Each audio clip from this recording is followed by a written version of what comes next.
waga kuyen debaga bahasa muwe bile lu bioro pariyati tadana hita adenyiga ni biro tamani jo samuwe bida bawe bida tamani jo samuwe era bidwa bide kha jaro yuwa ga ni su paung biro gong pyu we laut ba laut le yuwa ga ni su paung biro gong pyu we laut de era akhanda ne no nabe le be aso ri ati ri saung ni ba ri nga tha no nga tha le so ro usin du ga ai ri achain ma yahan phit sa po no yahan phit sa so ro di bek ka gong pyu khan de tanga ga ha ukumara le be di pwe ma gatha tabut do phat ya me de ba phat ya ma le gatha tabut do phat ya me so ro ju pi tha da gatha le tabut alut pyo da mo bu ji phat ya ma no ji phat ya ma ko tabat lok ka ju pi do pe tha ai ri sa ywe le yauk de ne ka ni sa pi swon sa lo ma kaung do di sa ywe myin yin jauk nga tayet yauk yin yauk do ma lu ri le yauk do maအဲ့ဒါရက်ကဂုံးလားပထမ8ရက်နောက်9ရက်နီးလာလေဒုက္ခရောက်လေနီးလာလေဒုက္ခရောက်လေနောက်ပိုင်းကျတော့အဲ့ဒါအခမ်းအနားလုပ်မဲ့နေ့ကျတော့ဘာတွေပါဖြစ်တုံဆိုတော့ဒီကုရီနဲ့ကြောင်းတဲ့ကူကအဲ့ဒါအဆက်မပြတ်တော့ဘူးအတော်လေးနေကျင်ငယ်စွန့်ညင်အတော်လေးနေကျင်ကြီးစွန့်ညင်ဟိုတဲ့ရောက်တော့လဲဘာမှမဟုတ်ပြန်ထွက်လာဟာငါတော့ဒုက္ခပဲကြာရင်တော့ယောဂတောင်ဖြစ်မဲ့သဘောရှိတယ်ဆိုပြီးတော့နောက်တကယ်အခမ်းအနားရောက်တော့ဘာလို့အောင်ဆိုအရှင်ဘုရားတပည့်တော်မလုပ်ရတော့ပါဘူးဗျာဆိုပြီးတော့ဘာပြန်အပ်လိုက်ရလဲစာရွက်ပြန်အပ်လိုက်ရတယ်အဲ့ဒါဒီကြူပြီးတော့ဘာလုပ်တာလဲကြံစီပြီးဘာဖြစ်တဲ့စိတ်လဲကြောက်တဲ့စိတ်ကောင်းကျိုးပေးရလားတို့သူတော်စင်များအဲ့ဒီကြောက်စိတ်ကိုမမွေးနဲ့ဟုတ်လားအဲ့ဒီကြောက်စိတ်ရှိနေတယ်များအဲ့ဒီပုဂ္ဂိုလ်ဒီမအောင်မြင်အောင်မြင်ရလားမအောင်မြင်ဘူးအဲ့ဒီစိတ်ဒီလူကိုဒုက္ခပေးသလားမပေးဘူးလားပေးတယ်ဒါကူဦးဇင်းတို့တရားပလင်မော်ရောက်လာတာတောင်လောင်ကြီးစားကြီးလှုပ်ရင်းမှုရောက်လာကြတာဟုတ်လားနော်အဲ့ဒါမျိုးကြောက်တာကိုသိတဲ့လူတွေကတဖြည်းဖြည်းနဲ့ပို့ပြီးတော့ခြောက်လာနော်ပွဲကြီးကြီးတစ်ခုခုရှိရင်ဥက္ကုမာရကြီးလှုပ်လိုက်ပါဦးလှုပ်လိုက်ပါဦးနဲ့အဲ့ဒါမျိုးလှုပ်တယ်နော်တရက်ရောက်တော့ဘာလှုပ်တော့ဆိုတော့ရွာမှာပဋ္ဌာန်းပွဲရှိတယ်ပဋ္ဌာန်းပွဲရှိတဲ့အခါကျတော့တတ္တိနေမြန်လည်းပဲသိတဲ့အခါဟာဥက္ကုမာရညတရားပွဲတစ်ပွဲလောက်လှုပ်လိုက်စမ်းပါဦးနော်တပည့်တော်တို့ကအဲ့ဒီခေတ်က1000ဆိုတာကအများကြီးဟုတ်လားနော်တပည့်တော်ကြောဝဲနဲ့1000ထွက်မယ်တဲ့နော်ဦးဇင်းတို့ရွာပြန်တောင်ဒါကိုယ့်အိမ်ကပေးတာအဲ့ချိန်က150ပေးတဲ့ခေတ်တယ်နော်1000ပေးမယ်1000တရွတ်တို့ကအဲ့ဒါကြောဝဲထွက်မယ်ဆိုတော့မလုပ်ပါနဲ့မင်းမရချင်ပါဘူးတို့ကြောက်လို့မဟုတ်လားတစင်တက်လာတယ်နော်ကြောက်လို့မဟုတ်လားကြောက်လို့မဟုတ်လားဆိုအဲ့ဒီလိုပြောရင်နဲ့ကြာတော့မခံရင်တော့နော်ကိုတော့ပညာသင်ထားပြီးတော့ကိုတော့ကစမုဝဲတွေခိုးမြန်အောင်လာတာလားမသိဘူးဆိုတော့ဇာရိတ္တပါစောကားသလားမစောကားဘူးလားအဲ့ဒါမျိုးဖြစ်လာတဲ့ခါကျခဲရတယ်မင်းလှုပ်စမ်းဆိုပြီးတော့နော်ဘယ်ချိန်မှပြဿနာကတက်တုံဆိုတော့ညနေ4နာရီလောက်မှပြဿနာတက်ပြီးတော့ဟောရမှာက9နာရီမှဟောရမှာအချိန်ကလည်းဘာမှမကြံတော့ဒါနဲ့သူ့ကိုနည်းနည်းကပ်ပြီးတော့ပြောကြည့်ရမင်းအလွတ်ကတော့မရဘူးစာအုပ်ကြည့်ဖတ်ရင်မင်းရမလားရတယ်တဲ့ရှင်မရလှုပ်စမ်းဆိုပြီးတော့အဲ့ဒါနဲ့တိုးကြောင်းဆိုတော့သိတဲ့အတိုင်းပဲစောင်းစာတန်းကလည်းမရှိဘူးနော်ဟိုကြည့်ဒီကြည့်ဟိုကြည့်ဒီကြည့်နဲ့ရှောက်ရှာတော့ဘာသွားပြီးတော့တွေ့လဲလို့ပြောတော့မင်းကုန်းဆရာတော်ဖရာရဲ့ဟောစဉ်တရားတော်သွားတွေ့နော်မင်းကုန်းဆရာတော်ကြီးနဲ့အဲ့ဒီကလေးကရေဇက်ကပါဟုတ်လားအဲ့ဒါအပြင်မှာနေကလေးကစောက်သွားပြီးတော့ကြည့်လိုက်တော့ဟောစဉ်တရားထဲမှာဘာတွေ့တော့ဆိုတော့ဒီဘက်ကမဟာဓမ္မပါဠဇတ်တော်ဆိုတာရှိတယ်။ဘာဇတ်တော်လဲ။မဟာဓမ္မပါဠဇတ်တော်ဆိုပြီးတော့အဲ့ဒီဇတ်တော်သွားပြီးတော့တွေ့တော့ဒီဇတ်လန်းဆိုတော့မစိုးဘူး။စာမျက်နှာတွေကြည့်လိုက်တော့သူ့ကြည့်တဲ့ရေးထားတာကအများကြီးဖြစ်နော်။100ကျော်လောက်ဖြစ်နေတယ်အဲ့လိုဆိုတော့ငါဒါကြီးသာဖတ်ရင်တော့တောနဲ့တော့ပြီးမယ်မထင်ဘူးဟုတ်လား။ဒါပေမဲ့မတက်နိုင်ဘူးနော်။ကြိုးစားပြီးတော့ဖတ်ရမှာပဲဆိုပြီးတော့တရားမဟုတ်ရင်ကိုဘာလုပ်ထားရအောင်ဆိုရှေ့ကခုံလေးချတာခုံလေးရဲ့ရှေ့ကနေပြီးတော့တို့ဒီကကြော့ပွဲလေးနဲ့ကွယ်ပြီးတော့စာအုပ်ထောင်ထားရနော်စာအုပ်ထောင်ပြီးတော့အဲ့ဒါတရားပွဲစလိုက်တာနဲ့တပြိုင်နက်ဟုတ်လားဆရာတော်ဥညာနေတရရွတ်နေကြဂါထာရှိတယ်မေတ္တာနိတာကြောမရှိဘူးလားဘုန်းကြီးတိုင်းရတဲ့ဂါထာနော်မေတ္တာနိတာကြောလောကေသမ္မာဖာတိဒုက္ခံကြောမေတ္တာတိတရရံတိဟိဒုက္ခံတုဘုဒ္ဓိတာပဇာကိုเจ้าကိုတော့ကတော့ချောဟုတ်လား ကိုเจ้าကိုတော့ကတော့ချောနေတယ်အဲ့ဒီဂါထာရွတ်တယ်နော်ဂါထာရွတ်လိုက်တော့လေအမိမောက်ကမတည့်စတာထွက်ကြနော်အမိမောက်မတည့်လို့စပြီးတော့အနက်ပေးမယ်လေနော်စပြီးတော့ဂါထာကိုအနက်လေးပေးမလို့လှုပ်တော့ဘယ်ကစရမှမသိတော့အစကပျောက်တာနဲ့တစ်ခါပြန်ပြီးတော့ထက်ရွတ်ရဒါလေးပဲပျောက်တော့မယ်ဘယ်နှခါကြလို့ဆိုတော့3ခါကြတယ်ဒါလေးပဲထက်ရွတ်ရတယ်အဲ့ဒါကြောင့်လူကြားသူကြားမှာလှုပ်ရတဲ့လူကခက်သလားမခက်ဘူးလားခက်တယ်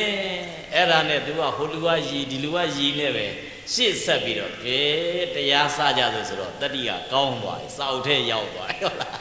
စာအုပ်ထဲရောက်သွားပြီဆိုတော့အဲ့ဒါဖတ်တယ်ဆရာတော်ကြီးပြောတဲ့အတိုင်းအကုန်လျှောက်ပြီးတော့ဖတ်တယ်တဏှာကြီးလည်းမပြီးဘူးနော်စာကြီးတိုင်ဖတ်တာဆိုတော့ဟုတ်လားတဏှာကြီးလည်းမပြီးဘူးနှစ်နာကြီးလည်းမပြီးဘူးအဲ့လိုဖြစ်တဲ့အခါကျတော့ခုနတော့ကလောင်ကြီးစားကြီးလှုပ်တဲ့ပုဂ္ဂိုလ်ကပလင်နှန်းလာပြီးတူတူလေးလာပြောတယ်ကိုတော့ပြီးသေးဘူးလားရေနံကုန်းနေပြီနောက်ကဆက်ကစီကုန်းတော့မှာတယ်ကိုတော့မပြီးသေးဘူးလားမပြီးသေးဘူးလားဆိုတော့စာက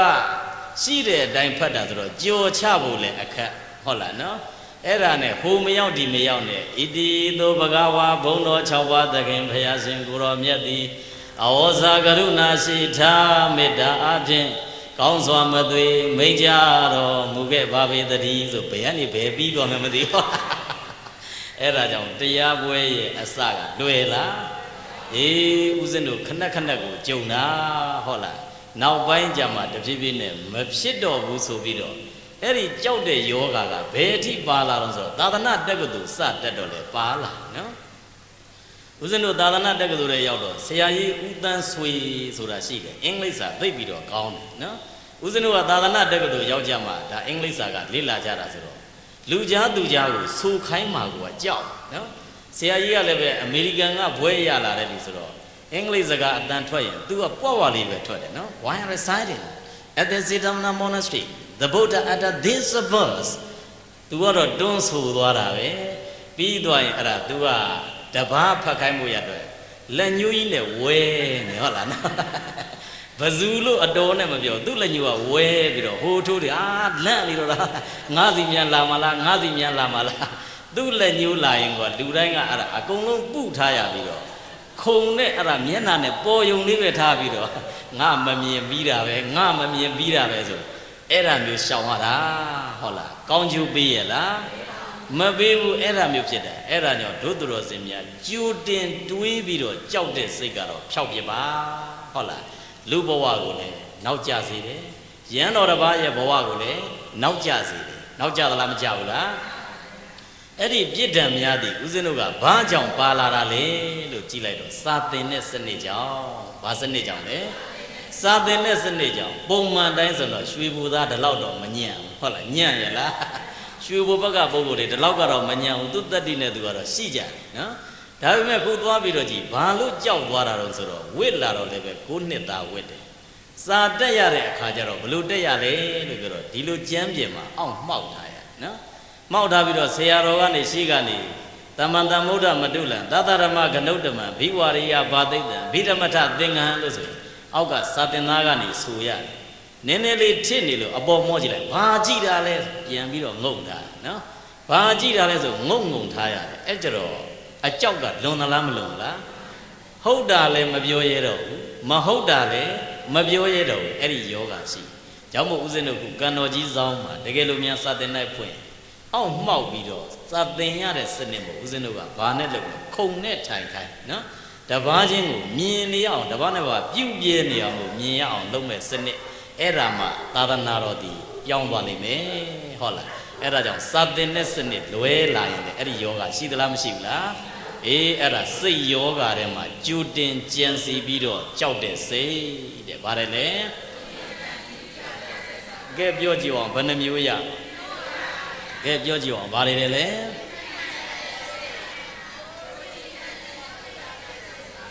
ဘယ်နှမျိုးတယ်လဲ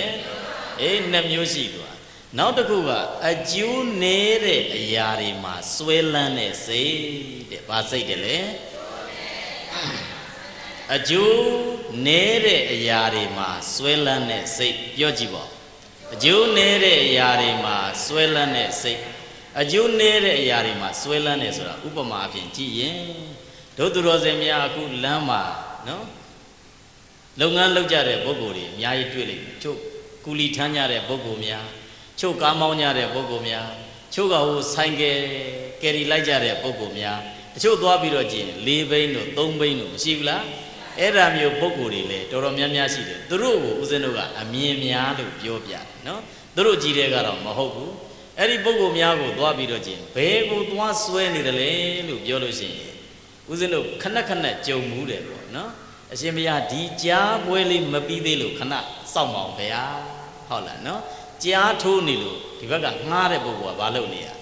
စောင့်နေရတယ်စောင့်မှမလားမစောင့်ဘူးအဲ့ဒါဒီကြားထိုးတဲ့အတွက်ကြောင့်မို့ရလာတဲ့အကျိုးကဘာအကျိုးရှိလဲရအောင်တော့အကျိုးဒီနေပါသလားမနေပါဘူးလားနေပါပါပဲအကျိုးတရားထူးတာလေးရလိမ့်မယ်ဒါကိုတအားဆွဲနေတော့တယ်ဟုတ်လားနော်အဲ့ဒါကြောင့်မို့အကျိုးနဲ့တဲ့အရာမှာစွဲနေချို့ကကြားထိုးတာချို့ကကျွေးအန်ချတာမှာစွဲတာရှိသလားမရှိဘူးလားချို့ကကြတော့တို့ချဲတွက်တာကိုစွဲတဲ့လူရှိသလားမရှိဘူးလားအေးချဲတွက်တာကိုစွဲတဲ့ပုဂ္ဂိုလ်ဆိုရင်လည်းပဲ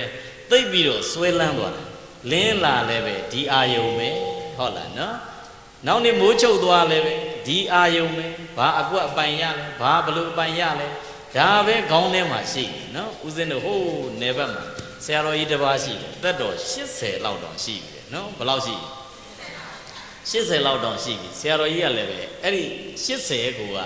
အားကောင်းလို့ရှိသေးတာဘာအားလုံးဆိုအဲ့ဒီ3လုံးတွက်တာဘယ်နှလုံးတွက်တာလဲသက်တော်ကဘယ်လောက်ရပြီလဲ80လောက်ရပြီ80လောက်ကိုမို့80ကနည်းနည်းကြောနေပြီနော်အဲ့ဒီအရွယ်အထိကိုက तू ကအားကောင်းဒါကငငယ်ရဝတ်တဲ့ဆရာတော်ကြီးအဲ့ဒါကိုကနော်အဲ့ဒါဘယ်လိုလုပ်တုံဆိုလို့ရှိရင်ဆရာတော်ဒီချဲသမားများလာပြီဆိုလို့ချင်းဆရာတော်ကြီးကနော်သူ့เจ้าမှာလည်းပဲတော်တော်များများသွားပြီးတော့ကြီးလိုက်ရှင်ကြီးတွေရှိတော့ကြိုက်တော့နော်အထဲထဲကနေပြီးတော့အဲ့ဒါရှင်တော်ကြီးနဲ့နော်ကြနနနေနေပြီးတော့အပြင်ကချဲသမားများကနေစောင့်နေဘာကနန်းရေး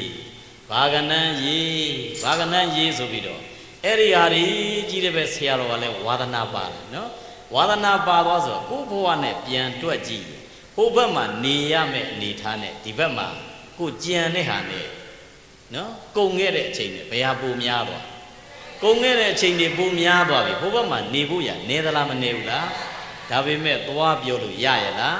မရဘူးဘာဖြစ်တာစွဲနေလို့ဘာဖြစ်သွားတာလဲစွဲနေလို့အဲ့ဒါကြောင့်ဒုသူတော်စင်များအပျော်ဆိုရင်ကိစ္စမရှိသေးဘူးစွဲသွားတဲ့အဆင်မျိုးဆိုရင်တော့ဘောလုံးစွဲလေဒုက္ခရောက်တာပဲရောက်သလားမရောက်လားတစ်လုံးဆွဲလဲဒုက္ခရောက်တယ်နှစ်လုံးဆွဲလဲဒုက္ခရောက်တယ်သုံးလုံးဆွဲလဲဒုက္ခရောက်တယ်လေးလုံးဆွဲရင်တော့ဘို့ဒုက္ခရောက်တယ် AIDS ဖြစ်သွားမှာဟုတ်လားနော်အေးအဲ့ဒါကြောင့်မို့ဒုသူတော်စင်တို့လောကမှာနေနေတဲ့အခိုက်တန်အကျိုးနည်းတဲ့အရာတွေမှာဘာမဖြစ်ရဘူးလေအစွဲလန်းကြီးတဲ့စိတ်ကိုမမွေးပါနဲ့အဲ့ဒီစိတ်လေးတွေဝင်တတ်သလားမဝင်တတ်ဘူးလားဝင်တတ်တယ်ခုဦးဇင်းတို့တရားဟောမြန်တစ်ခါတလေသွားလို့ရှိရင်ကံတော်ကြီးဆောင်ကနေပြီးတော့တက်သွားရင်ဟိုဘက်ကျတော့ကံဘောင်မော်ထိရောက်သွားနော်တာရိုးပေါ်ရောက်သွားရင်အနောက်ဘက်ကရေရှိသလားမရှိဘူးလားအေးအဲ့ဒီထဲမှာရေထဲကိုဆင်းပြီးတော့တဝက်ကရေစိုးနေတယ်နော်တစ်ဖက်ကငမြားချိတ်ကိုင်းပြီးနေပူကြီးထဲမှာမတ်တရက်ရှိနော်နေပူကြီးထဲမှာမတ်တရက်နေအဲ့ကျတော့ကိုဘဝနဲ့ကိုပြန်စဉ်းစားကြည့်ဒီငါးကလည်းရမရသေးကြရဲ့လားမသေးကြဘူးအထက်တစ်ဝက်အောက်တစ်ဝက်နဲ့အပေါ်ကနေဘူးအောက်ကအေးနဲ့ယောဂဖြစ်နိုင်သလားမဖြစ်နိုင်ဘူးလားဖြစ်နိုင်တယ်ဒီငါးလေးတစ်ကောင်ရဖို့ရအတွက်အချိန်မောင်းများစွာအသုံးပြုမဲ့အစားစီးပွားရေးတစ်ခုကိုလုပ်ပြီးတော့ငါးဟင်းဝယ်စားလို့မရဘူးလားချက်ပြီးသားတောင်ဝယ်စားလို့ရသလားမရဘူးလားဒါပေမဲ့သွားပြီးတော့မေးကြည့်မင်းတို့အဲ့တန်ကြီးလုပ်တော့အချိန်မကုန်ဘူးလားလို့သွားမေးကြည့်ရှင်မရတပည့်တော်တို့အချိန်ကုန်တာမကုန်တာငါရတာမရတာမို့တပည့်တော်တို့ကဝါဒနာပါလို့ကိုများတာတဲ့ဘာပါလို့လဲလေဝါဒနာပါလို့ကိုများတာအဲ့ကြတော့ရလာတဲ့အကျိုးတရားကနေသလားမနေဘူးလားဒါပေမဲ့ तू ဘာလို့လောက်တာလဲပြောရင်အစွဲအလန့်ကြီးသွားလို့ဘာကြီးသွားလို့ဆိုလိုချင်တာကမဟုတ်တဲ့နေရာတွေမှာအစွဲလမ်းမကြီးဘူးလိုသလားမလိုဘူးလားလိုတယ်ကဲစုပေါင်းလိုက်တော့ဘယ်နှမျိုးရကဲပြောကြည့်ပါဘာတွေလဲလေ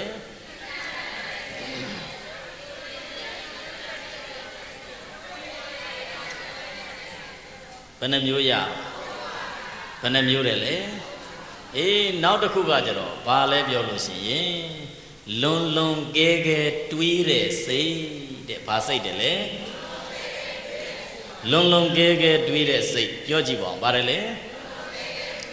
လွန်လွန်ကဲကဲသိပ်ပြီးတော့တွေးလွန်းရင်လည်းပဲအဲ့ဒီပုဂ္ဂိုလ်ဒီကြတော့ကြောင်6ချားဖြစ်တယ်ဖြစ်သလားမဖြစ်ဘူးလားကြောင်6ချားတွေသိပ်ပြီးတော့ဖြစ်တယ်တွေးတယ်ဆိုလို့ရှိရင်ခဏပန်းကိုဖြစ်အောင်တွေးလိုက်ဒီဟာကြည့်တဲ့ခေါင်းထဲမှာသိပ်ထည့်ထားရင်တဖြည်းဖြည်းနဲ့အဲ့ဒီပုဂ္ဂိုလ်ဒီကျန်တဲ့အာယုန်တွေရသေးလားမရတော့ကျန်တဲ့အာယုန်တွေမရအောင်ဖြစ်ပြီးတော့လူမှုရေးလည်းပဲပြက်ကွက်သွားလိမ့်မယ်ကျန်တဲ့အရာတွေပါပြက်ကွက်သွားလိမ့်မယ်အဲ့ဒါမျိုးတွေဖြစ်ကုန်အဲ့ဒါကြောင့်တွေးတယ်ဆိုမဲ့တွေးတိုင်းကောင်းရဲ့လားမကောင်းဘူးကောင်းတာလေးတွေတွေးနေရင်တော့ကိစ္စမရှိဘူးအလွန်အကျွံအဲ့ဒါအတွေးစိတ်ကြီးနဲ့ပဲအမြဲတမ်းနေရင်တဖြည်းဖြည်းနဲ့စိတ်ယောဂရသလားမရဘူးလားရတယ်အဲ့ဒါကြောင့်မို့တို့သူတော်စင်များအတွေးလွန်တဲ့စိတ်တဲ့ဘာစိတ်တယ်လဲကဲဘယ်နှမျိုးရကဲပြန်ပြောကြည့်ပါဘာတွေတယ်လဲ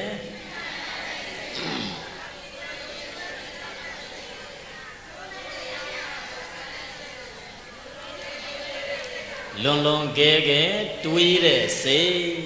ကောင်းကျိုးပေးရလားနောက်တစ်ခုကမေ့လျော့တဲ့စိတ်တဲ့ဘာစိတ်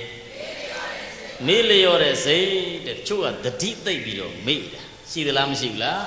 ပစ္စည်းလေးတွေဟုတ်လားကင်လိုက်တယ်ကင်ပြီးတော့တနေရာမှာချထားတယ်တော်လေးနေသူပစ္စည်းသူတစ်ခါလိုက်ပြီးတော့ရှားနေတယ်ဘယ်နှမ်းချမိလို့ချမိများမသိအဲ့လောက်ထိမေ့တဲ့သူတွေရှိသလားမရှိဘူးလားတချို့သွားပြီးတော့ကြည့်လိုက်တယ်ပြုံးကနေဆိုခါကြသွားပြီးသူကပစ္စည်းထိုးထားလိုက်တယ်နော်ထိုးထားပြီးတော့အဲ့ဒါကိုပတ်ရှားနေတာနှံ့နေတာပဲငါဘယ်ထားမှမသိဘူးဘယ်ထားမှမသိဘူးဆိုအဲ့ဒါမျိုးမိမိရော့သမားရှိသလားမရှိဘူးလားသိပြီးတော့တတိမေ့တတ်ရင်ဘာလုပ်ပေးရမလဲပြောရင်အတ္တတပတ္တတလုပ်ပေးရမယ်ဝင်လေထွက်လေမှတ်ပေးရမယ်ဘာမှတ်ပေးရမလဲဝင်လေထွက်လေကိုများများမှတ်ပေးရင်မေ့လျော့တဲ့စိတ်သေးပင်တဖြည်းဖြည်းနဲ့ပြန်ပြီးတော့ကောင်းလာတတ်တယ်ဟုတ်လားအဲ့ဒါကြောင့်မို့ခုစိတ်ယောဂကြည့်လိုက်ရင်ဘာစိတ်တယ်လဲအခုကမေ့လျော့တဲ့စိတ်ဘာလဲလဲမေ့လျော့တဲ့စိတ်ဘယ်နှမျိုးရပါကဲနောက်တစ်မျိုးထည့်လိုက်လို့ရှင်ပေါ့ပေါ့ဆဆတွေးတဲ့စိတ်တဲ့ဘာစိတ်ပြောကြည့်ပါဦးဘာလဲလဲပေါ့ပေါ့ဆဆတွေးတဲ့စိတ်ဆိုတာကတခုခုတွေးတော့မယ်ဆိုရင်အလေးနဲ့ဘာမှမထားဘူးပြီးတာပဲဟုတ်လားပြီးတာပဲကွာဆိုပြီးတော့မင်းဒီလိုထင်လားအေးထင်နေနဲ့ပြောချလိုက်ဘာထင်လို့ထင်မှမသိဘူးနော်တယောက်ကလာပြီးတော့မင်းဒီဟာလေးကိုနည်းနည်းစဉ်းစားကြည့်စမ်းပါဘလို့သဘောရတယ်လဲဆိုရင်ကြာနာနာခေါင်းကိုအသုံးမပြုတော့ဘူးသူမြန်းနောက်ကဖော်လို့လိုက်သွားတာရှိသလားမရှိဘူးလားကိုခေါင်းနဲ့ကိုဆုံးဖြတ်တာမဟုတ်ဘဲနဲ့ပြီးရောဆိုပြီးတော့ပေါ့ပေါ့လေးတင်တွေးခေါ်တတ်တဲ့စိတ်ဘာစိတ်တယ်လဲပေါ့ပေါ့လေးတင်တွေးခေါ်တတ်တဲ့စိတ်အဲ့ဒါဒီလည်းပဲယောဂ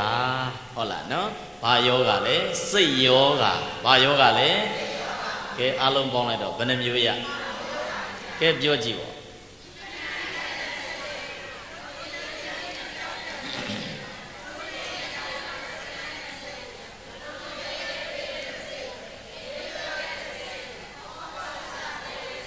ပေါ့ပေါ့ဆဆတွေးတဲ့စိတ်ဘယ်နှမျိုးတယ်လဲနောက်တစ်ခုကတွေးဝေတဲ့စိတ်ဘာစိတ်တယ်လဲတွေးဝေတဲ့စိတ်ဆုံးဖြတ်ချက်ခိုင်ခိုင်မာမာမချနိုင်နော်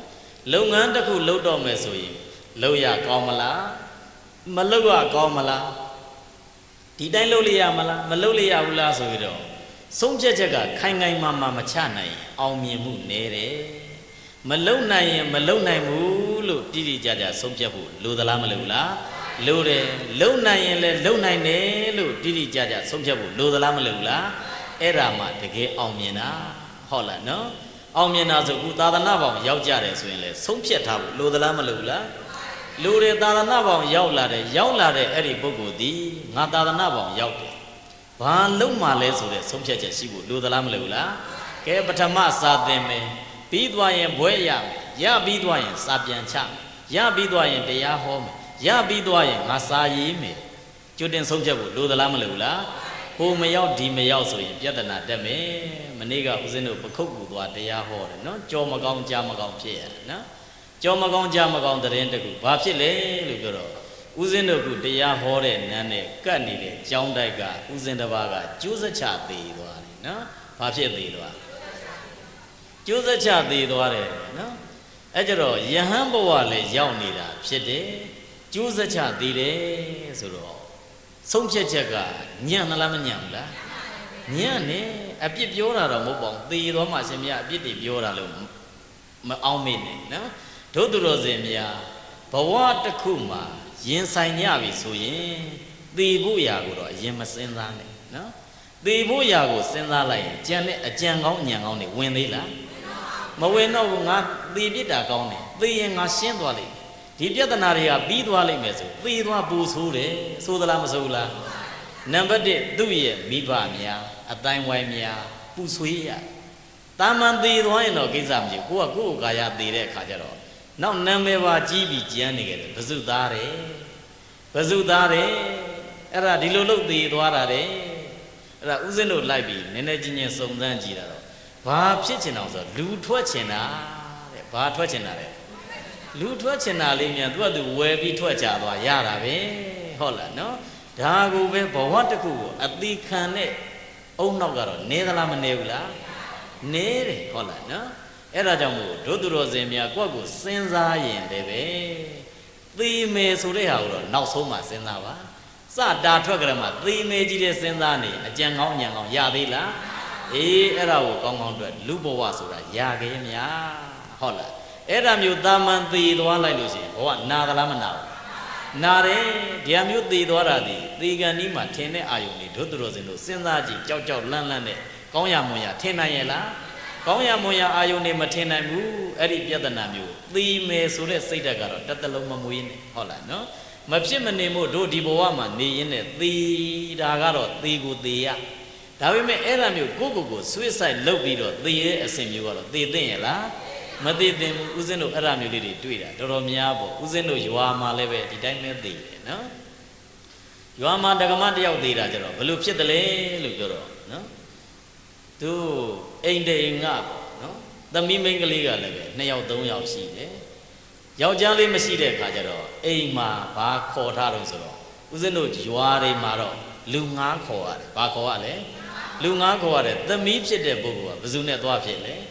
လူ9နဲ့ဖြစ်တဲ့ကဒီဘက်ကအိမ်ရှင်ဖြစ်တဲ့ပုဂ္ဂိုလ်ကသဘောတူသေးလားမတူတော့ဘူးဖြစ်သွားအဲ့ဒါသဘောမတူမင်းဒီလိုသာယူသွားရင်မင်းလိုက်သွားရင်လည်းပဲငါတို့ကလိုက်သက်ပြစ်ယူရင်လည်းပဲသက်ပြစ်မယ်ဆိုမိဘကအဲ့ဒါမျိုးဖြစ်တယ်အဲ့ဒါမျိုးဖြစ်တော့သမီးဖြစ်တဲ့ပုဂ္ဂိုလ်ကဘာလုပ်ပြစ်တယ်လဲလို့ပြောတော့မနှက်ပိုင်းမှာအခင်းမဲ့ဖြန်းမဲ့ဆေးတွေရှိတယ်နော်အဲ့ဒီဆေးတွေကိုအကုန်တောက်ချလိုက်တယ်ဟုတ်လားတောက်ချလိုက်တဲ့အခါကျတော့အကုန်လုံးပါဇက်ကအမြုပ်တွေထွက်တဲ့ခါကျမှမိဘတွေကသိပြီးအပေါ်ကဒုံနဲ့အိမ်ပေါ်မှာကြားတဲ့ခါကျမှအကုန်တက်သွားတော့ဟိုကအကျိုးဆွဲသလောက်ကိုဖြစ်နေပြီအဲ့ဒါနဲ့နဘေးကနေပြီးတော့အကြံပေးကြတယ်ငန်းသွေးတိုက်ရင်ရှင်တယ်ဆိုပြီးတော့သူတို့အိမ်ငွေးထားတဲ့ငန်းကအဲ့နံရောက်လာလေပင်ဆွဲဖြတ်ပြတယ်နော်ဖြတ်ပြီးတော့အဲ့ဒါသွေးခံပြီးတော့သမီးကိုသူ့အဖေကိုယ်တိုင်ပဲတတ်မယ်ဆိုတာလေသူ့အဖေကပဲငန်းသွေးတိုက်တယ်ဘာတွေမှတိုက်လို့မရတော့သေသလားမသေဘူးသေသွားတယ်ဟုတ်လားနော်အဲ့ဒါမျိုးကိုကအဖြေရှာကြတဲ့အပိုင်းမှာစနစ်တကျအဖြေရှာဖို့တော့လိုသလားမလိုလားအဲ့ဒါမျိုးအောက်တန်းကြနဲ့ဘဝတစ်ခုကိုအလွယ်တကူဒါကပေါ့တွေးပြီးပေါ့ဆုံးဖြတ်တဲ့စနစ်ပဲဘာစနစ်လဲပေါ့တွေးပြီးတော့ပေါ့ဆုံးဖြတ်တဲ့စနစ်အဲ့ဒါကြောင့်ကိုသေမယ်ဆိုတဲ့ရည်ရွယ်ချက်ကတော့မထားနဲ့နောက်ဆုံးတို့သေတာကတော့သေရမယ်လူဘဝတစ်ခါရဖို့လွယ်ရလားမလွယ်ဘူးအဲ့ဒါကြောင့်ရနေတဲ့အခိုက်တန့်လေးမှာကိုယ့်ဘဝကိုတန်ဖိုးရှိအောင်နေရမယ်ဟုတ်လားနော်အဲ့ဒါကြောင့်မို့ခုဒီမှာကြည့်လိုက်တော့ခုစိတ်ယောဂါထဲမှာဘယ်နှခုရောက်သွားလဲဘာဖြစ်တာလဲဒါကတွေးဝေတဲ့စိတ်တဲ့ဘာစိတ်တယ်လဲတွေးဝေတဲ့စိတ်များရင်လည်းပဲဘာလုပ်ပေးအောင်ဆိုတရားထိုင်ပေးရမယ်ဘာထိုင်ပေးရတရားထိုင်ပေးရမယ်ဟုတ်လားနော်ဝင်လေထွက်လေကိုမှတ်ပေးရမယ်ဝင်လေထွက်လေရေရှည်မှတ်ရင်အဲ့ဒီပုဂ္ဂိုလ်ဒီတဖြည်းဖြည်းနဲ့တည်ကြည်လာလေတည်ကြည်လာရင်ဆုံးဖြတ်ချက်တွေခိုင်မာသလားမခိုင်မာဘူးလားခိုင်မာတယ်အဲ့ဒါကြောင့်တွေးဝေတဲ့စိတ်တဲ့ဘယ်နှမျိုးရ9မျိုးရသွားနောက်တစ်ခုကတော့အရေးကြီးဆုံးစိတ်ပေါ့အပြင်းကြီးတဲ့စိတ်တဲ့ဘာစိတ်တယ်လဲအပြင်းကြီးတာကလည်းဘာယောဂလဲ စိတ်ယောဂပဲဟုတ်လားနော်အိမ်တိမ်မှာအပြင်းကြီးတဲ့ပုဂ္ဂိုလ်တယောက်လောက်ပါရင်အဲ့ဒီအိမ်ဒုက္ခရောက်သလားမရောက်လားအပြင်းကကြီးပေမဲ့လက်တွေခြေတွေသာမလှုပ်ချင်တာဗဇက်ကတော့အမြဲတမ်းလှုပ်သလားမလှုပ်လားလှုပ်တယ်ဟုတ်လားအိမ်တိမ်မှာလူပြင်းမြန်ပါလာရင်အဲ့ဒီအိမ်ဒီကြီးပွားဖို့တော်တော်ခဲရင်နဲ့ဘာလို့လဲပြောရင်မိသားစုပြဿနာလဲပိုတက်သလားမတက်ဘူးလားမင်းတို့ကထိုင်နေတာငါတို့ကရှာရတာမင်းကစားတော့ဇိမ်နဲ့ဒါမျိုးတွေဖြစ်ပြီးတော့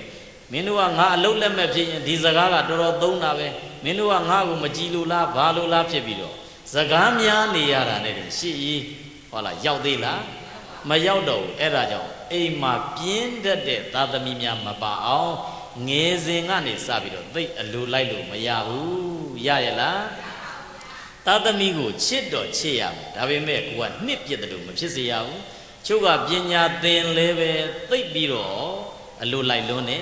စားရတောက်တာလဲသိပြီးတော့အလိုလိုက်လွန်းနေအပျော်ပန်းဘက်ကိုလည်းပဲသိပြီးတော့အလိုလိုက်တာရှိသလားမရှိဘူးလားအေးကြီးလာရင်ထိမ့်ရသိမ့်ရခတ်ပါလိမ့်မယ်မပျော်ပါဘူးမဟုတ်ဘူးအတော်သိအတိုင်းတာနဲ့တော့ပျော်လို့ရသလားမရဘူးလားရတယ်အဲ့ဒါကြောင့်ပျော်လဲပျော်ဒီဘက်ကလည်းဘာသာရေးဘက်မှာလည်းရိုက်သွင်းထားဖို့လိုတယ်ဘာသာရေးမပါဘဲနဲ့အပျော်သီးသန့်ဆိုရင်အဲ့ဒီပုဂ္ဂိုလ်ဒီအနေများသလားမများဘူးလားရတယ်အဲ့ဒါကြောင့်မို့ခုဒီမှာကြည့်လိုက်လို့ရှိရင်စိတ်ယောဂဘယ်နှမျိုးရကဲပြောကြည့်ပါဘာတွေလဲ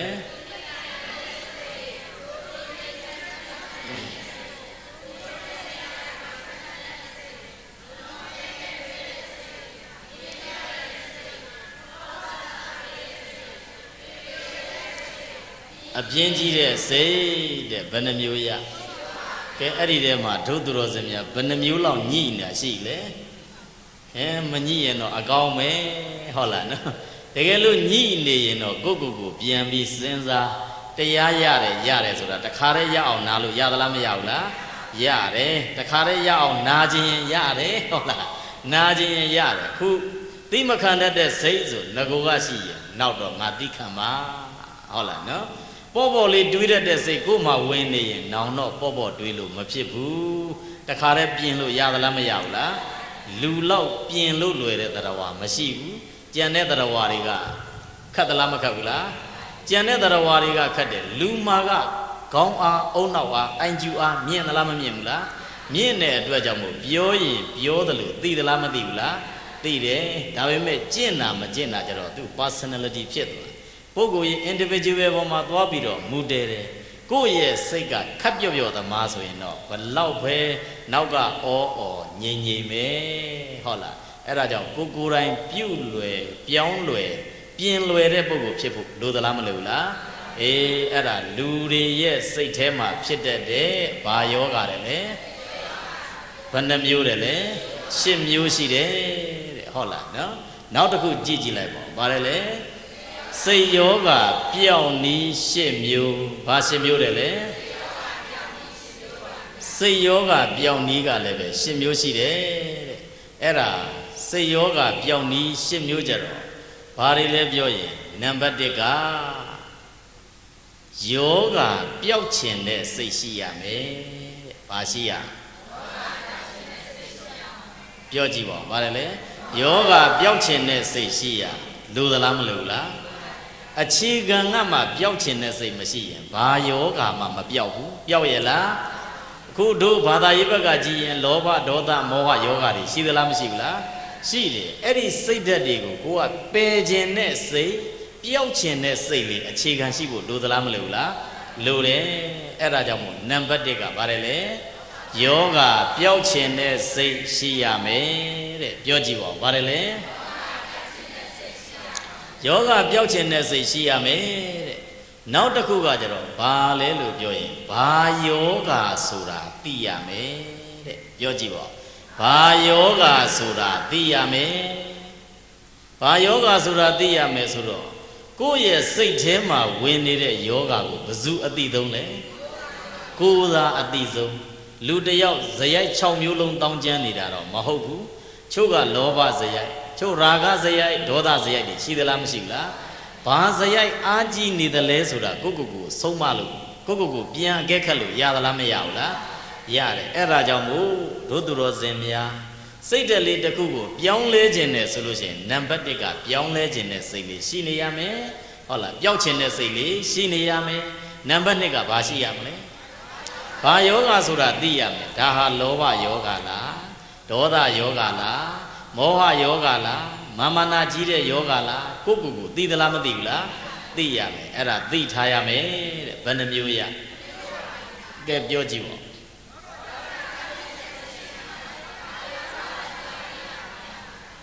ဘယ်နှမျိုးရ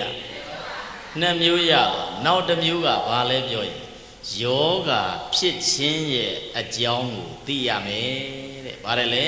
ယောဂဖြစ်ခြင်းရဲ့အကြောင်းကိုသိရမယ်ပြောကြည့်ပါခုလောဘတွေသိပြီးတော့ကြီးလာရင်အဲ့ဒီလောဘကြီးခြင်းရဲ့အကြောင်းရှိသလားမရှိဘူးလားဒေါသတွေကြီးရင်လည်းကြီးတဲ့အကြောင်းမရှိဘူးလားရှိတယ်လောကမှာနေရင်လည်းဘဝဆုံးရှုံးမှုတွေအများကြီးနဲ့ကြုံရပြီဆိုရင်လည်းပဲအဲ့ဒါဒီအကြောင်းရှိသလားမရှိဘူးလားရှိတယ်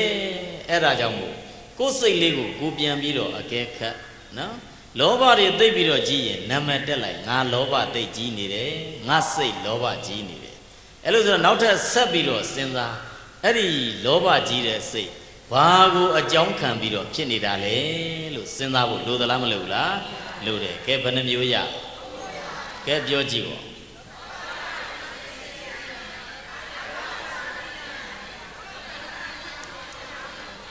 ဘယ်နှမျိုးရနောက်တစ်မျိုးကကြတော့ဘာလဲလို့ပြောလို့ရှိရင်ဆေးဝါးမှီဝဲရမယ်တဲ့ဘာလုပ်ရမလဲဆေးဝါးမှီဝဲရမယ်တဲ့တာမန်ယောဂါတွေမှာလိုက်ပြီးတော့ကြည်လေဒီတိုင်းပဲစိတ်ယောဂါကိုကြည်လေဒီတိုင်းပဲဟုတ်လားနော်အဲကြတော့ဆေးဝါးမှီဝဲရမယ်ဆိုခုဦးဇင်းတို့ဗုဒ္ဓဘာသာများဖြစ်တော့ဘုရားရှင်ကိုယ်တော်မြတ်ကနေပြီးတဲ့ယောဂပျောက်ဆေးတွေရှိသလားမရှိဘူးလားရှိတယ်ခုသင်ယူနေကြတော့သိသလားမသိဘူးလားသိတယ်သိပြီးသွားရင်ဘာလို့ကကျင့်သုံးရကျင့်သုံးတာဒီဆေးတောက်တာနဲ့အတူတူပဲဘာနဲ့တူတာလဲဆေးတောက်တာနဲ့အတူတူပဲအဲ့ဒါကြောင့်ခုဘယ်နှမျိုးရပါကဲပြန်ပြောကြည့်ပါ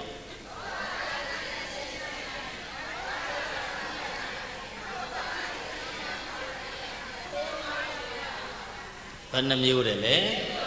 4မျိုးရတော့တစ်ခုနဲ့တစ်ခုဆက်ဆက်မှုရှိသလားမရှိဘူးလားပထမကပျောက်ခြင်းနဲ့စိတ်ရှိရမယ်ဒုတိယကဘာယောဂဆိုတာသိရမယ်ယောဂဖြစ်ခြင်းရဲ့အကြောင်းကိုသိရမယ်ဆေးဝါးမိဝဲရမယ်ဘယ်နှမျိုးနောက်တစ်ခုကကျတော့ရှောင်တဲ့နာများကိုရှောင်ရမယ်တဲ့ဘာလို့ရမလဲရှောင်တဲ့နာများကိုရှောင်ရမယ်စေးစားနေတာတော့မှန်တယ်ရှောင်တဲ့နာတွေမရှောင်ရင်ယောဂပျောက်ရဲ့လားမပျောက်ဥပမာအဖြစ်တို့သူတော်စင်များရိတ်တာဝင်ပြီးတော့ယောဂကုတယ်ဆိုကြပါစို့နော်ရိတ်တာဝင်ပြီးတော့အခုလောဘဒေါသမောဟတွေနည်းအောင်တရားအားထုတ်တာမရှိဘူးလားတစ်ဖက်ကလည်းပဲတရားအားထုတ်တယ်တစ်ဖက်ကလည်းပဲဒေါသကြီးတဲ့ပုဂ္ဂိုလ်ကကြီးရဲ့ပဲဆိုရင်ဒါရှောင်တဲ့နာကိုဘာမလုပ်တာလဲမရှောင်တာဘောဟုတ်လားနော်တစ်ဖက်ကတရားအားထုတ်တယ်ကုသိုလ်ရတယ်တစ်ဖက်ကအကုသိုလ်လုပ်တယ်ဆိုလေပဲသွားပြီးတော့ညီလိုက်မယ်ဟိုဘက်ကကုသိုလ်တွေဒီရှေ့တိုးတက်သွားရမယ်အစားအကုသိုလ်ကပြန်ပြီးဆွဲသလားမဆွဲဘူးလားဆွဲချသွားလိမ့်မယ်အဲ့ဒါကြောင့်တို့သူတော်စင်များဘာရေးကြည့်တယ်လဲပြောရင်ရှောင်တဲ့အရာများကိုရှောင်ရမယ်တဲ့ဘယ်နှမျိုးရကဲပြောကြည့်ပါဦး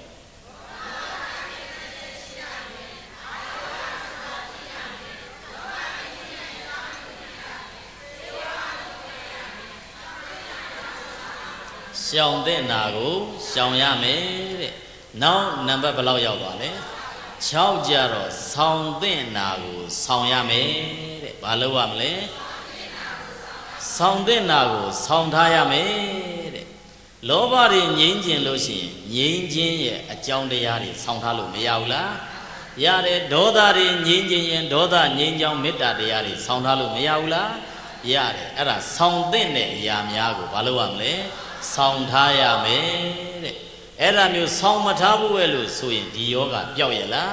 မပျောက်ဘူးယောဂအမြင့်ပြည့်အောင်ဆိုရင်ဆောင်းတဲ့ဇေဝဆက်လက်ပြီးဆောင်းထားဖို့လိုသလားမလိုဘူးလား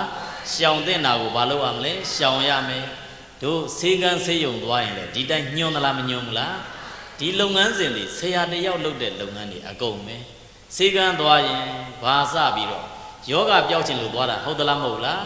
ကိုရောက်တော့ဆရာအောင်ကဘာဖြစ်ယောဂကိုသေချာစစ်ဆေးကြည့်တယ်ယောဂသိအောင်လုပ်တယ်ပြီးသွားယောဂဖြစ်ခြင်းရဲ့အကြောင်းသူတို့ဆက်လက်ပြီးတော့စုံစမ်းမှုမလုပ်ဘူးလားပြီးသွားရင်ဘာလုပ်လဲဆေးပေးလိုက်တယ်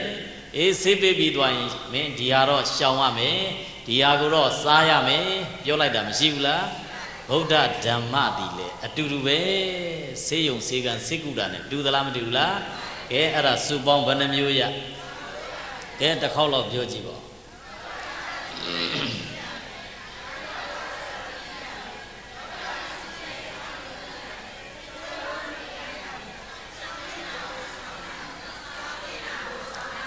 ဘယ်နှမျိုးရနောက်တစ်ခုကကျတော့မိတ်ကောင်းဆွေကောင်းရှိရမယ်တဲ့ဘာလို့ရမလဲမိတ်ကောင်းဆွေကောင်းရှိရမယ်တဲ့ယောဂကုတဲ့နေရာမှာမိတ်ကောင်းဆွေကောင်းလိုသလားမလိုဘူးလားလိုတယ်တယောက်နဲ့တယောက်ဟုတ်လားနော်မတူကြဘူးပေါ့လောကထဲမှာနေရင်တဲ့ချို့ဘာသာရေးဘုဒ္ဓတလေးတွေရထားတဲ့မိတ်ကောင်းဆွေကောင်းမရှိဘူးလားစေပညာဘုဒ္ဓတတွေရထားတဲ့မိတ်ကောင်းဆွေကောင်းတွေမရှိဘူးလားစီးပွားရေးနဲ့ပတ်သက်ပြီးတော့သိထားတဲ့မိတ်ကောင်းဆွေကောင်းတွေမရှိဘူးလားအဲ့ဒါကြောင့်မိတ်ကောင်းဆွေကောင်းရှိရနော်တို့ဒီယောဂကုကြတဲ့အပိုင်းမှာလည်းပဲမိတ်ကောင်းဆွေကောင်းရှိဖို့လိုသလားမလိုလားလိုတယ်မိတ်ကောင်းဆွေကောင်းရှိဆိုခုဥပမာအဖြစ်တရားအထုတ်တော်အဖြစ်နှလုံးသားမှာကပ်နေတဲ့စိတ်ထဲမှာကပ်နေတဲ့ယောဂတွေကိုပယ်ကြတဲ့အပိုင်းမှာရှေ့ကနေကိုယ့်အရင်ကကြိုပြီးတရားအထုတ်နေတဲ့သူတွေရှိသလားမရှိဘူးလားအဲ့ဒီပုဂ္ဂိုလ်များကတော့မင်းဒီရိတ်တာသွားဒီသွားရင်ဘလို့အေးချမ်းမှုရတယ်တရားဘလို့ထိုင်ရင်ကောင်းတယ်ငါထိုင်တော့ကလည်းပဲစကားတော့စိတ်တွေဟိုရောက်ဒီရောက်နဲ့အိမ်ပြန်ရောက်လို့ရောက်လောကစည်းပွားရေးတွေရောက်လို့ရောက်ဒါပေမဲ့တဖြည်းဖြည်းနဲ့ထိုင်လာလိုက်တာငါအခုတော့ကျင့်သားရနေပြီမင်းလည်းပဲလိုက်ပြီးတစ်ချိန်လောက်ထိုင်ကြည့်ပါအောင်လားဒါမျိုးခေါ်တဲ့မိတ်ဆွေတွေရှိသလားမရှိဘူးလားစီးပွားရေးလုပ်တဲ့နမ်းမှာလဲအဲ့ဒါမျိုးမိတ်ဆွေတွေမရှိဘူးလား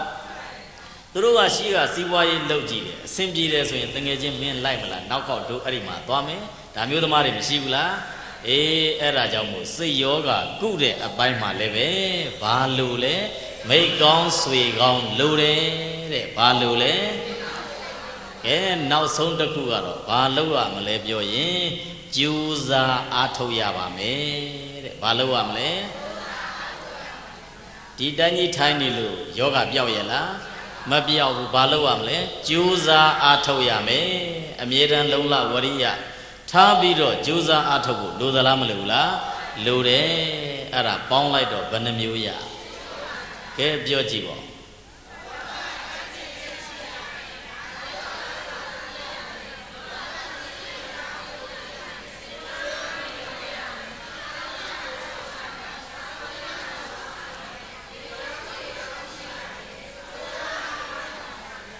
ကြိုးစားပြီးတော့အားထုတ်ရမယ်တဲ့ဒီဟာလေးကဘယ်ကနေဥစဉ်တို့တွေ့ထားတာလဲပြောရင်သာသနာမှာထင်ရှားတဲ့နော်ဝတ္တန်တကာရပြီးမှလူထွက်သွားတဲ့နော်ဆရာကြီးဦးထွန်းလှိုင်ဆိုတာရှိတယ်နော်ဦးထွန်းလှိုင်ဆိုတာရှိတယ်နော်ဘယ်မှာနေတယ်လဲလို့ပြောရင်ငကိုကတော့သခိုင်းဘက်မှာနေတယ်မန္တလေးမြို့ကကျင်းပတဲ့တက်ကြတိကစာမှုပွဲမှာဝတ္တန်တကာရပြီးသွားတဲ့အခါကျတော့သူဘာလုပ်သွားတော့ဆိုရင်လူထွက်သွားတယ်လူထွက်သွားပြီးတော့အိမ်တော်နေကြလာလားဆိုတော့မဟုတ်ဒီတိုင်းပဲနော်စာချတယ်ရန်တော်များကိုစာချတယ်တို့သူတော်စင်တို့ဟိုစာအရေးသားထဲမှာသွားပြီးတော့ကြည်တော်တော်များများထက်ထက်မြက်မြက်ရေးထားတာတွေရှိသလားမရှိဘူးလားရှိတယ်သူစာပေမျိုးနောက်ကလိုက်ရေးနိုင်မှုမလွယ်ဘူးဟုတ်လားနော်တက္ကတတော်တယ်ပါဠိစာပေတော်တယ်နော်အဲ့လောက်အဆင့်မျိုးနဲ့သူရေးသွားတယ်ဆရာတဲ့နော်ဘာလေးသွားပြီးတော့ဦးဇင်းတို့ညနေကဖတ်မိတာလေလို့ပြောရင်စိတ်ရှစ်မျိုးအကြောင်းကိုသူရေးထားတာလေသွားတွေ့လို့နော်ဒီရှစ်မျိုးဒီတို့သူတော်စင်တို့လည်းမသိတင်ဘူးလားသိတင်တယ်နော်သူတို့ဒီတာဝန်ထမ်းပြီးတော့အဲ့ဒီဆရာကြီးဦးရွှေအောင်ဒီတာဝန်ထမ်းပြီးတော့ပင်စင်ယူရတော့မှဖြစ်တဲ့အချိန်မှာနေတဲ့ထိုင်တဲ့အောင်သူ့စိတ်ကူပြန်ပြီးတော့ဆုံးမတယ်ဒီလိုဖြစ်ရင်တော့လောကထဲမှာတရားမျိုးဖြစ်လိမ့်မယ်ဒီတိုင်းနေဖြစ်ရင်ငါစိတ်ဒီမငြိမ်ဖြစ်လိမ့်မယ်ကြိုတွေးပြီးတော့သူကစိတ်ယောဂရှစ်မျိုးနဲ့စိတ်ယောဂပျောက်နီးဘယ်နှမျိုးလဲ ရှစ်မျိုးကိုဖျားဟောနဲ့အညီတင်ပြထားတာဘာနဲ့အညီလဲဖျားဟောနဲ့အညီတင်ပြထားတာဖျားရဲ့ဆေးများသည်တကယ်တောက်ရင်တကယ်ယောဂပျောက်သလားမပျောက်ဘူးလားဘလောက်ဖဲစိတ်ယောဂတွေတောင်းကျမ်းနေဗုဒ္ဓရဲ့ဓမ္မများနဲ့တွေ့ရင်တေချာပေါက်ပျောက်ပါတယ်ဟုတ်လားဥပမာအဖြစ်ကြည့်ရင်ဖျားရဲ့ဇတ်တော်တွေထဲမှာအဆိုးဆုံးသောဝေဒနာတွေကိုခံစားရတဲ့အမျိုးသမီးဘယ်သူလဲပတ္တစာရီမရှိဘူးလားမဗဒါတို့ကိုရာသတို့မရှိဘူးလားသူတို့ဇလန်းကနာသလားမနာဘူးလားလူတိုင်းလည်းပဲသိသလားမသိဘူးလားသိတယ်သိယုံလေးနဲ့တယ်တနာယုံနဲ့တယ်မပြီးဘူးသူ့နေရာမှာငါဆိုဘယ်လိုလုပ်မလဲလို့စဉ်းစားဖို့လိုသလားမလိုဘူးမဗဒါသူ့ယောက်ျားဘာဖြစ်ငွေကြိုက်တယ်ကလေးဘာဖြစ်တယောက်ကဘာဖြစ်တယောက်ကရေနစ်ပြီးတော့သေသွားတယ်နောက်အဲ့ဒါနဲ့တင်ဒီဘက်ကယောက်ျားကလည်းပဲသေကလေးတွေကသေဆိုတော့စိတ်ဓာတ်တွေကမှန်သေးလားမမှန်တော့ဝေဒနာတွေကလင်းယောက်ျားသေလိုက်တဲ့အတွက်ကြောင့်မို့ခံစားရတာကမှမပြီးသေးဘူးနောက်ကကလေးကစွန့်ချီတယ်အဲ့ဒါမှတခါမပြီးသေးဘူးဟိုဘက်ကကလေးကဘာဖြစ်လဲရေနစ်တယ်ဆိုတော့ဝေဒနာတွေကတစ်ခုပြီးတစ်ခုလာသလားမလာဘူးလားလာတဲ့ခါကျတော့တကယ်စိတ်ဓာတ်ကမခံနိုင်တော့နော်မခံနိုင်တဲ့အခါစိတ်ဓာတ်တွေကအကုန်ကြောင်ချောင်ချားတွေဖြစ်ပြီးတော့ငါအားကိုးရာမရှိတော့ဘူးငါရဲ့မိဘရဲ့ထံပြန်လာကောင်းတယ်ဆိုပြီးတော့မိဘစီပြန်တော့မိဘတွေကဘာဖြစ်သွားဘာလို့သေးကုန်တာလဲတိုက်ပြူကြပြီးတော့အဲ့ဒီထဲမှာမိဘသေးသလားမသေးဘူးလားသူ့ရဲ့အကူတွေအမတွေလည်းပါသလားမပါဘူးလားပါသွားပြီးတော့ဝေဒနာတွေကဇက်တိုက်အကုန်ကြုံနေလင်းယောက်ျားကလည်းပဲသေကလေးနှစ်ယောက်ကလည်းသေမိဘတွေကလည်းသေဆွေမျိုးကလည်းပဲသေဆိုတဲ့အခါကျတော့မဗရာရဲ့ဟုတ်လားနေရာကဝင်ခံစားကြည့်ခံနိုင်စရာအကြောင်းရှိလားမရှိတော့ဘူးအဲ့ဒါကြောင့်တွတ်ခါအောင်ယူသွားတယ်ဟုတ်လားအဲ့ဒါမျိုးဝေဒနာတွေသိပ်ပြီးတော့ပြင်းထန်လွန်အားကြီးတဲ့အခါကျတော့နောက်ပိုင်းဘလောက်ထိဖြစ်လေလို့ပြောရင်ခန္ဓာကိုယ်မှာအင်ကြီးအဝိစာကတ်နိုင်သေးလားမကတ်နိုင်တော့ဘူးတွတ်ခါအကုန်ယူပြီးတော့ထမင်းအင်ကြီးမပါတော့ဘူးမပါတော့ပေမဲ့ပါရမီပါတဲ့အခါကျတော့ဘယ်သူနဲ့သွားတွေ့နောက်ပါဘုရားရှင်ကိုရောမြတ်ရဲ့ကျောင်းတော်တွေရောက်သွားတယ်ဟုတ်လားရောက်သွားပြီးတော့ဘုရားရှင်ကိုရောမြတ်ကညင်ညင်သာသာငြိမ်ငြိမ်ချမ်းချမ်းတရားဟောပြလိုက်တဲ့အခါဒီလောက်တောင်းကျမ်းနေတဲ့စိတ်ဒီတဖြည်းဖြည်းနဲ့အနေထိုင်သလားမထိုင်ဘူးလားအနေထိုင်ပြီးတော့တဖြည်းဖြည်းနဲ့သူတရားအားထုတ်လိုက်တာနောက်ပိုင်းမှာပတ္တာစာရီထီရီမာဆိုပြီးတော့သင်္ကန်းဝတ်သွားတာမရှိဘူးလားသင်္ကန်းဝတ်သွားတယ်တာမန်ဘိက္ခုနီမတယောက်မဟုတ်ဘာရဘာတွေပါရယဟန္တာဖြစ်သွားတယ်ဘာဖြစ်သွားယဟန္တာဖြစ်သွားတယ်အဲ့ဒါကြောင့်ဒုသူတော်စင်များဒီနာမှာပတ္တာစာရီထီရီမယဟန္တာဖြစ်သွားခြင်းဒီအချောင်ဖြစ်သွားတာဟုတ်ရဲ့လားမဟုတ်ဘူးဗုဒ္ဓကတရားဟောတယ်ဟောတဲ့အတိုင်းလိုက်နာကျင့်သုံးတယ်ကျင့်သုံးတဲ့အတွက်ကြောင့်မို့ယဟန္တာဖြစ်သလားမဖြစ်ဘူးလားသူ့မှာပါလာတဲ့သောကတွေလည်းပဲအကုန်ကင်းသွားတယ်စိတ်ယောဂါတွေလည်းပဲပျောက်သလားမပျောက်ဘူးလားပျောက်သွားတယ်အဲ့ဒါကြောင့်လောကမှာလိုက်ကြည့်ပတ္တာစာရီလောက်ဘဝကျမ်းတဲ့သူမရှိပါဘူးရှိရလားအဲ့လောက်ကြီးတခါတည်းပုံကြတဲ့လူရှိလားမရှိဘူးအဲ့ဒါကြောင့်မို့လောကလူသားသည်ပြောင်းလို့ပြင်လို့ရသလားမရဘူးလားအေးအဲ့ဒါကြောင့်ဦးဇင်းတိုက်တွန်းနေတာကတော့လူတိုင်းမှာယောဂရှိသလားမရှိဘူးလားအေးယောဂရှိရင်ယောဂရှိတဲ့ပုဂ္ဂိုလ်ဒီယောဂရှိရင်ဘာလို့ဖို့ပြင်ရမလဲအေးကုသဖို့ပြင်ထားဖို့လိုသလားမလိုဘူးလားမပြင်မဲနဲ့မွေးထားရင်ယောဂဒီတဖြည်းဖြည်းနဲ့ကြီးထွားပါလိမ့်မယ်အဲ့ဒါကြောင့်ဒေါသကြီးတဲ့ပုဂ္ဂိုလ်ဒီဒေါသကိုမွေးထားလိုက်ရင်ယောဂကြီးသလားမကြီးဘူးလားကြီးတယ်လောဘလည်းအဲ့ဒီတိုင်းဒေါသလည်းအဲ့ဒီတိုင်းမောဟမာနတွေလည်းအဲ့ဒီတိုင်းရှိနေတဲ့အဲ့ဒီယောဂကိုကုရင်ရသလားမရဘူးလားအဲ့ဒါကြောင့်တရားကောင်းစီပါပေးတာယောဂရှိရင်ကုဖို့ပြင်တဲ့ဗါတယ်လေပြင်ဆင်လို့မရဘူးလားပြင်လို့လည်းပဲမရဘူးလားသာသနာတော်နဲ့ကြုံနေတဲ့အပိုင်းမှာပြင်လို့မရတဲ့ယောဂရှိလားအေးပြင်လို့မရတဲ့ယောဂမရှိဘူးအကုန်ပြင်လို့ရတယ်အဲ့ဒါကြောင့်မို့ခုသာသနာတော်နဲ့ကြုံနေတဲ့အခိုက်အတန့်မှာဒုသူတော်စင်များပြင်ဖို့ရမလိုဘူးလား လိုတယ်အဲ့ဒါကြောင့်ဦးဇင်းဟောခဲ့တဲ့တရားပြန်ပြီးတော့အနှစ်ချုပ်ကြည့်ရင်ဗုဒ္ဓဝါဒကြောင်းကျိုးဆက်နိယာမတဲ့ဗါတယ်လေဗုဒ္ဓဝါဒကြောင်းကျိုးဆက်နိယာမဆိုလိုချင်တာကအခက်ခဲနဲ့ပဲကြုံကြုံဒုက္ခနဲ့ပဲကြုံကြုံဒုက္ခနဲ့ပဲကြုံကြုံအကြောင်းတရားရှိသလားမရှိဘူးလားအဲ့ဒါကိုခေါင်းထဲမှာအမြဲတမ်းထည့်တွက်ပါကိုကမကောင်းတဲ့ဆိုးဝါးတဲ့ပြဿနာတွေနဲ့ကြုံတဲ့အပိုင်းမှာအကြောင်းတရားကိုမစင်စားပဲနဲ့ဖြစ်လာတဲ့မကောင်းဆိုးဝါးတဲ့ပြဿနာကိုပဲခေါင်းထဲမှာထည့်ထားရင်တဖြည်းဖြည်းနဲ့လူဘဝဒုက္ခမရောက်ဘူးလားရောက်တယ်အဲ့ဒါကြောင့်ဖြစ်တာပဲဒီလိုကြောင့်ဖြစ်တာပဲလို့အကြောင်းကိုအမြဲတမ်းရှာတတ်ဖို့လိုသလားမလိုဘူးလားအဲ့ဒါဒီအဖြေမှန်ပေါ်သလားမပေါ်ဘူးလားအဖြေမှန်ပေါ်နိုင်တယ်အဲ့ဒါကြောင့်မို့ကြောင်းကျိုးဆက်နိယာမကိုခေါင်းထဲမှာထည့်ထားပါနောက်တစ်ခုကလောကလူသားမှန်ရင်ခန္ဓာရှိရင်ဘာရှိမလဲယောဂရှိမယ်ယောဂကိုလိုက်ပြီးတော့ကြည့်လိုက်လို့ရှိရင်နှစ်မျိုးရှိတယ်ဘယ်နှမျိုးရှိလဲနှစ်မျိုးရှိတယ်ရုပ်ပေါ်မှာဖြစ်တဲ့ယောဂနဲ့စိတ်ပေါ်မှာဖြစ်တဲ့ယောဂအဲ့ဒီယောဂနှစ်ခုလုံးဒီတစ်မျိုးမှတော့မကောင်းကောင်းရဲ့လားဒါပေမဲ့စိတ်ဒီမှာလိုက်ပြီးတော့ကြည့်လိုက်ရင်ရုပ်တရားပေါ်မှာမိတီးပြီးတော့ဖြစ်တဲ့ယောဂကအပေကိုဆွဲမချဘူးဘယ်ကိုဆွဲမချဘူးလဲအပေကိုဆွဲမချဘူးစိတ်ပေါ်မှာမိတီးပြီးတော့ဖြစ်တဲ့ယောဂကတော့လူကိုဘယ်အထိပါဆွဲချနိုင်လဲစိတ်ဘယ်အထိဆွဲချနိုင်လဲအပေအထိဆွဲချနိုင်တဲ့အင်အားတွေရှိသလားမရှိဘူးလားအဲ့ဒါကြောင့်မို့စိတ်ယောဂဖြစ်လာရင်ကုဖို့လိုသလားမလိုဘူးလားအေးဒီမှာကြည့်လိုက်တော့စိတ်ယောဂဘယ်နှမျိုးတယ်လဲ10မျိုးကဲဘလို့ယောဂတွေကိုပြောကြည့်ပါသိမခံနိုင်တာအကျိုးနဲ့တဲ့အရာမှာအစွဲကြီးတဲ့စိတ်ပေါ့ဆာတွေးတဲ့စိတ်တွေးဝေတဲ့စိတ်ပြင်းကြီးတဲ့စိတ်ဘယ်နှမျိုးရအဲ့ဒီယောဂတွေရှိနေရင်မြန်ကုဖို့ပြင်ထားဖို့လိုသလားမလိုလား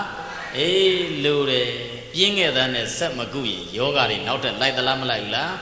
မစားရတဲ့ယောဂအောက်တန်းနောက်တန်းကြတဲ့ယောဂအကုန်ဆက်ပြီးတော့လိုက်လိမ့်မယ်အဲ့ဒါကြောင့်ယောဂရှိရင်ဘာလုပ်ရမလဲကုဖို့ပြင်ရမယ်တဲ့ကဲအဲ့လိုဆိုတော့စိတ်ယောဂကိုတို့ကုပြီဆိုတော့စိတ်ယောဂပြောင်းပြီးဘယ်နှမျိုးရှိ10မျိုးရှိတယ်ကဲဘယ်လိုကုကြမလဲဘာယောဂလဲဆိုတာသိအောင်လုပ်ရမယ်ယောဂဖြစ်ခြင်းရဲ့အကြောင်းကိုသိအောင်လုပ်ရမယ်စေဝါမိဝဲရမယ်ရှောင်တဲ့နာကိုရှောင်ရမယ်ဆောင်တဲ့နာကိုဆောင်ရမယ်မိကောင်းဆွေကောင်းရှိရမယ်ကျူးကျူးစားစားအားထုတ်ရမယ်တဲ့အဲ့ဒါမျိုးလုပ်ရင်တို့သူတော်စင်တို့ရဲ့စိတ်ယောဂပျောက်သလားမပျောက်ဘူးလားအေးအဲ့ဒါကြောင့်ဒီနေ့ကြွားရောက်လာကြတဲ့အလုံးသောသူတော်စင်ပရိသတ်အပေါင်းသူတော်ကောင်းတို့သည်လူသားမှန်နေတော့ယောဂရှိတာမှန်ပါတယ်အဲ့ဒီယောဂကိုကိုယ်တိုင်ဖျားနီလန်းနဲ့စနစ်တကျပြင်ဆင်ပြီးတော့ကုနိုင်တဲ့သူတော်ကောင်းများဖြစ်ကြကုန်ပြီ၍တပည့်တော်တို့သည်ဝဘဝတို့နဲ့မဉ္ဇဉ်ဘုံဉ္ဇဉ်နိဗ္ဗာန်တရားတော်မြတ်ကိုရလွယ်ရောက်လွယ်မျက်မှောက်ပြုလွယ်နိုင်ကြပါစေကုန်သောဟူ၍ပေါင်းစုကတောင်းစုပတနာပြုလိုက်ကြကုန်ရသတည်း